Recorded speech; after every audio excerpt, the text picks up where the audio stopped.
And every time I would talk with a patient who would get the information called the big C, which is cancer, they would just go into this horrible state of mind.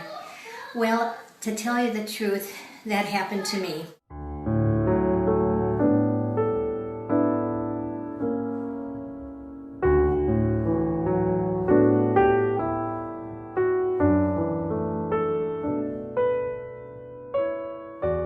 Made a mistake.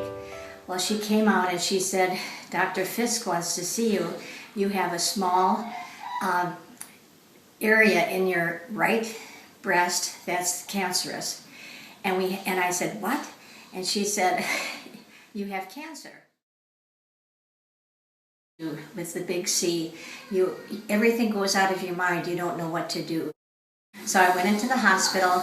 I had the surgery, and following that, I had treatments of radiation, which ended up being quite difficult. At first, when you take the radiation, it doesn't seem to be like anything. I thought, oh, I can do this. I was driving back and forth to the clinic.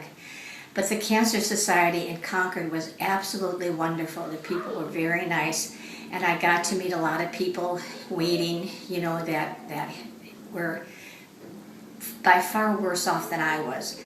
So I'm a cancer survivor, and that was one of the happiest feelings in my life, to be able to be in control of my conscience, because there was a lot going on that I didn't care for, and a lot would be worse. When you first hear about it, it's like the end of the world. But you go through, and especially if you get connected with a cancer center, they are wonderful. And you will meet other people that have survived or that are working on it, that have chemotherapy.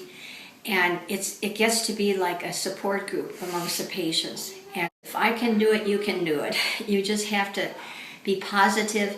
And I just prayed a lot, and the Lord blessed me. And I've done a lot of more intense things since I've had the breast cancer than before. So you know what?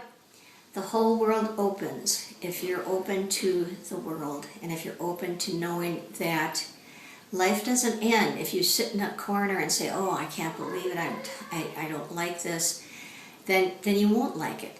But if you go forward and say, hip hip hooray for this day, you'll be okay.